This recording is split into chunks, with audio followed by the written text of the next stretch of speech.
el dia que Roman 6, e mi nuera cruzar, mi puerta sin permiso sup, que algo dentro de mi había despertado. No rompió la puerta, no grito, ni siquiera lomo, simplemente entró, como si la cosa fuera suya. Yo estaba en la sola, sentada en mi salón viejo, con una taza de té de mans, nila entre mis manos. La cosa olía a quenlo y madera limpia, como siempre después de que paso la mañana bebiendo. Mi nombre es Isabella. Tengo 67 años. Y esta cosa es más que ladrillos. Es mi historia, mi refugio, lo que queda de mi vida con Julián, mi esposo fallecido. Cuando mi nuera, Camila, empujó la puerta y entró, mi corazón se apretó. Ah, estás aquí, dijo con esa voz fría, como quintain prisa por terminar un trámite. No me pregunto si podía pasar. Solo camino directo hacia el pasillo, como si yo supiera exactamente a dónde ir. Yo respiré hondo, intentando mantener la calma. Camila, ¿qué estás buscando? Ella no contestó. Solo apretó la mandíbula y continuó caminando. En ese momento sentí algo extraño. Yo como un presentimiento. Había visto esa mirada antes. La había visto en personas que creen que tienen derecho a algo que no les pertenece. Pero supongo que debería empezar desde un poco antes, para que entiendas cómo llegamos hasta aquí. Antes de que la tormenta llegara, mi vida era sencilla. Mi rutina era casi siempre la misma. Despertar antes del amanecer, abrir las ventanas del comedor, preparar café para mi y té para quien quisiera visitarme. A veces mi hijo Adrián pasaba a desayunar. De niño, Adrián fue mi sol, mi orgullo. Un muchacho noble, tranquilo, con una sonrisa tímida, y ojos que siempre parecían pedir perdón por cualquier cosa. Julián solía decir que él tenía un corazón demasiado blando para este mundo. Cuando conoció a Camila, yo quise curarla. Lo intenté, pero hay personas que no buscan cariño, buscan poder. Desde el primer día, ella me miró como si yo fuera un obstáculo. La forma en que tomaba del brazo a Adrián, como hablaba por él cuando yo la hacía una pregunta me recordaba a alguien que intenta controlar hasta el aire que respira el otro. Un día durante la cena le escuché decir, es ridículo que una señora a sola tenga una cosa tan grande. Podríamos vivir aquí nosotros, sería más útil. No me vaya como familia, me vaya como propiedad disponible. Julián, antes de morir, había dejado todo legalmente en orden. Incluso una pequeña caja fuerte que manteníamos oculto solo para guardar documentos importantes. Nada de dinero o joyas, solo papeles, recuerdos, cartas. Pero Camila siempre imaginó lo contrario. Y esa imaginación se convirtió en obsesión. Así que cuando la Roman 6 entró es día, sin permiso, sin respeto, sup que ella no venía a visitarme. Venía a tomar algo que creía suyo. Yo puse mi taza sobre la mesa. Mis manos ya no temblaban. Algo dentro de mí se endureció. Camila, te pedí que no vinieras sin avisar. Ella giró apenas el rostro. Sus ojos estaban llenos de una mezcla de urgencia y arrogancia. Necesito ver algo. Adrián tiene derecho a esta cosa. Y siguió avanzando, hacia el pasillo, hacia la puerta que yo siempre mantenía cerrada. La puerta del cuarto que nadie, absolutamente nadie, tenía derecho a abrir. Mi corazón empezó a golpear en el pecho, no por miedo, por lo que estaba a punto de descubrir. Camila se detuvo frente a la puerta del pasillo, y lanzó una mirada rápida hacia mí, como quien mide el terreno antes de atacar. Yo sabía lo que buscaba, no era dinero, ni siquiera joyas. Su obsesión era demostrar que podía apropiarse de lo que era mío. Ese belas solo quiero mirar, no me levará nada. Dijo con una sonrisa que no ligaba a sus ojos. La escuché, pero no me moví, no dije una palabra más. Mis manos descansaban sobre la taza de té, pero el calor del líquido ya no me reconfortaba. El silencio se volvió pesado, como si la cosa misma contuviera la respiración. Camila no dudó. Giró la perilla de la puerta, que llevaba al cuarto de los recuerdos, y a la pequeña, cuyo fue que Julián, y yo habíamos instalado años atrás. Siempre pensé que nadie sería intenta abrirla, y por eso nunca hablamos de su ubicación. Pero hoy, ella lo había descubierto por pura intuición. ¿Qué es esto? Preguntó, inclinándose sobre la colla metálica con impaciencia. No respondí. Solo la observé mientras su mirada recorría la superficie fría del metal. Sabía que creía que hay encontraría dinero, documentos que pudiera usar para reclamar la cosa. Tal vez incluso secretos que pensaba me podrían desacreditar. Intento jurar la ley, pero la cerradura no cedía. Déjame ayudarte, dijo, con esa voz que intentaba sonar amable, aunque no lo era. La sonreí con calma, muy lentamente como quien to do bajo control. No necesitas ayuda. Todo lo que hay hoy es mío, solo mío. Su ceño se frunció. La impasión ya la transformaba. Sus movimientos eran más rápidos, casi violentos. Y entonces, en un gesto torpe, logró abrir la puerta de la colla. Fue con un giro que yo nunca habría esperado. El metal chirrió. Su corazón debió latir tan rápido como el mío. Pero lo que veía dentro no era lo que esperaba. No había dinero, no había joyas, solo cartas de Adrián. Cartas que él me había escrito a lo largo de los años, confesando secretos, miedos, dudas y pidiéndome algo que jamás pensé que tendría que leer, próximo de ella. Camila leyó una tras otra, y sus ojos empezaron a abrirse de incredulidad. Cada palabra era un golpe silencioso. Mamá, cuida de mí, pero también cuida de ti.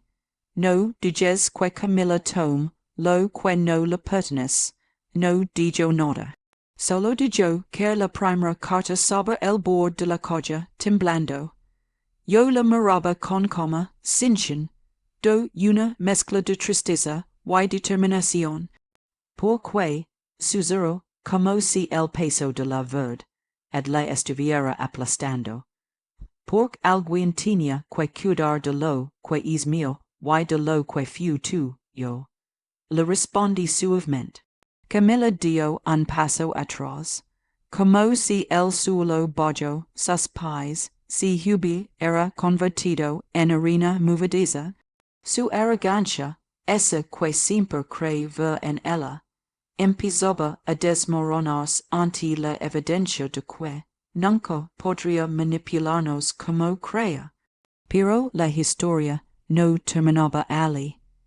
Había un cuarto más, cerrado con llave, que ella aún no sabía que existía. Un cuarto que contenía un secreto que no solo la digería sin palabras, sino que también cambiaría para siempre la forma en que ella veía a mi familia y a mí. Camila se recompuso apenas un poco después del golpe de las cartas. Sus ojos buscaban algo más, un último recurso, como si crera que on podría encontrar lo que vino a robar. Pero yo ya sabía que lo que ella encontraría a continuación sería un golpe que ni su ambición ni su orgullo podrían soportar. Y esto, pregunto, señalando una puerta en el pasillo que siempre mantenía cerrada. Yo me acerqué despacio, cada paso medido, con el corazón latiendo en coma. Esa puerta siempre ha estado cerrada por una razón. Dije suavemente, que he oí, déjame entrar, insistió, su voz mezclando curiosidad y desesperación. Le di un paso atrás, permitiendo la burla, aunque sabía que la verdad, adentro de cuarto sería más poderosa que cualquier forcejeo o discusión. La puerta crujió al abrirse y el aroma a madera recién barnizado y algodón limpio la envolvió. Un silencio profundo se hizo en la casa, como si incluso los pads contuvieran la respiración. Dentro, Camila encontró un pequeño cuarto lino de la suave, con un miniature cuna blanca, mantas cuidadosamente dobladas, juguetes delicadamente colocados. Fotos enmarcadas de un bebé sonriente decoraban los pads, y sobre una repisa, cartas cuidadosamente engardadas contaban historias de amor, esperanza y pérdida. Ella parpadeó varias veces sin entender. ¿Qué es esto? ¿Para quién es? Dijo casi sin voz. Esto era para ella. Dije con coma. La mujer que amaste y perdiste antes de conocerme pidió que cuidara de su bebé. Yo promptí hacerlo, y lo he hecho. Siempre lo haré. Camila retrocedió, sus manos temblando. No había forma de comprenderlo de inmediato. Su mundo de expectativas y manipulación se derrumbaba ante un acto de amor y lealtad que ella nunca podría entender. No pude ser, susurró, los ojos llenos de incredulidad, y un poco de miedo. Yo la miré, tranquila. La fuerza no siempre está en la agresión. A veces la fuerza está en cumplir las promesas de los que ya no están, en proteger lo que es sagrado, incluso cuando otros intentan apropiarse de ello. En ese momento, su arrogancia se deshizo, reemplazada por un silencio que hablaba más fuerte que cualquier palabra. Ella había entrado con intención de robar y reclamar, y salió con el corazón golpeado, enfrentando una verdad que no esperaba. La vida no siempre se inclina ante la codicia, y algunos secretos están destinados a ser guardados con amor. Después de que Camila salió del cuarto del nursery, la tensión en la casa era casi tangible. La veía parada allí, frente a la puerta, con los ojos desorbitados y los labios temblando. Su orgullo, esa arrogancia que siempre había mostrado, había sido desarmado por la verdad. No entiendo todo esto como, susurró, incapaz de formar una oración completa. Es simple, le respondí con calma pero firmeza. Mi vida está llena de promesas, recuerdos y responsabilidades que no se compran con dinero ni con fuerza. Esta casa, estas cartas, este cuarto son parte de lo que Julián y yo construimos y protegemos. Nadie tiene derecho a apropiarse de ello, y menos tú.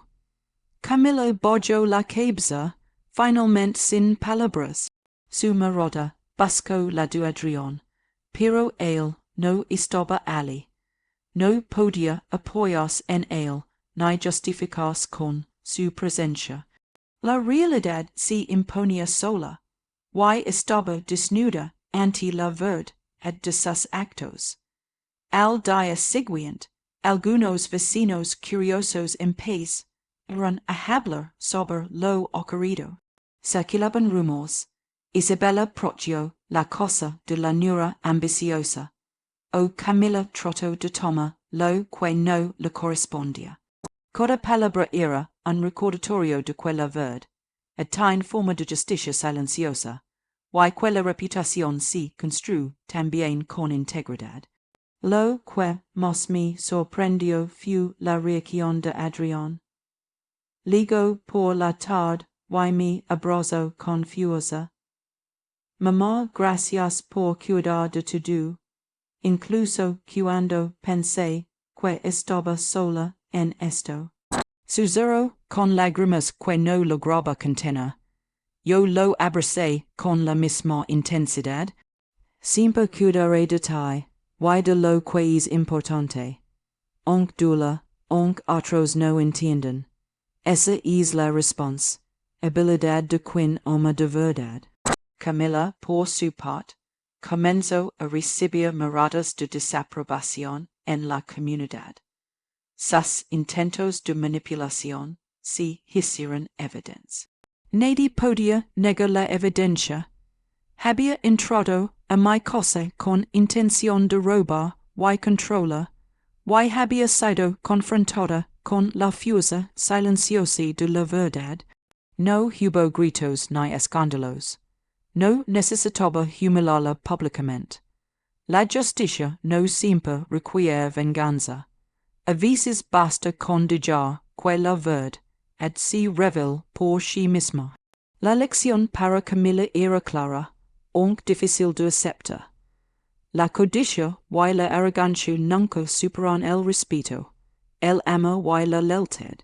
Y yo, Isabella, había aprendido nuevamente que proteger lo que es valioso requiere paciencia, firmeza y fe en que la verdad, siempre encontró su camino. Pasaron los días, y con ellos, la tensión que Camila había traído a mi casa comenzó a disiparse como niebla al amanecer. La casa volvió a respirar tranquila. El aroma a madera limpia, a café recién hecho, y a quien la volvió a ser mi compañía diaria, y con cada sorbo de té, sentía como un peso invisible se desvanecía de mi corazón.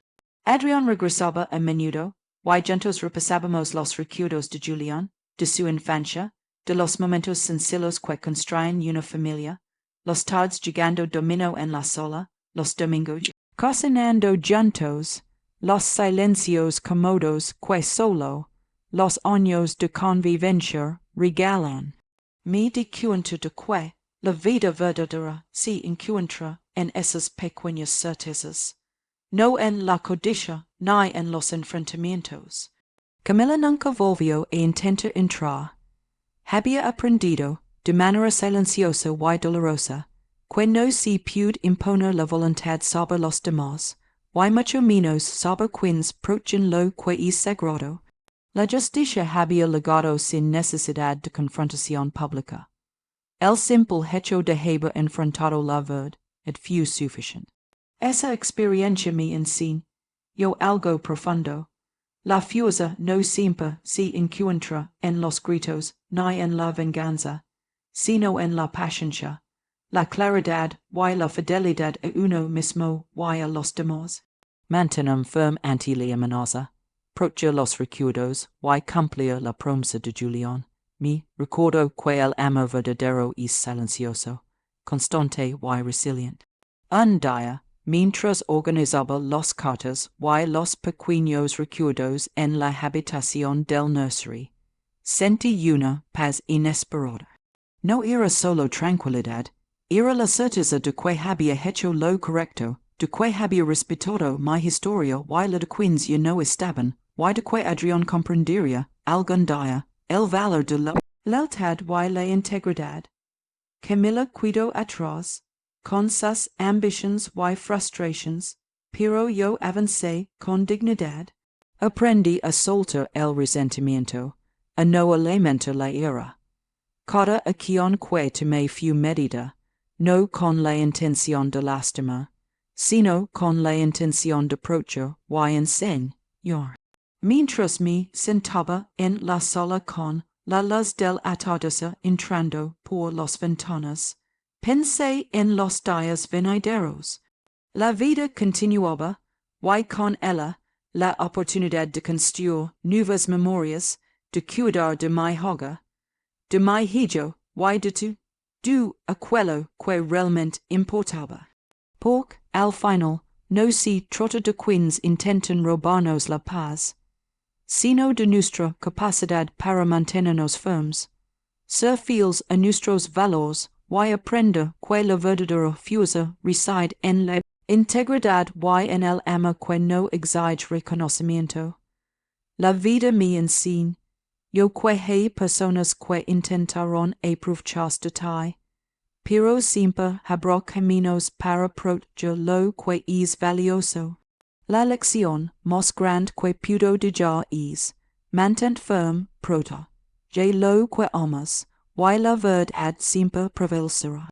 Y tú, que hubieras hecho en mi lugar, comparte tu pensamiento en los comentarios, y no olvides suscribir para más historias que nos recuerden la fuerza del amor, la familia y la verdad.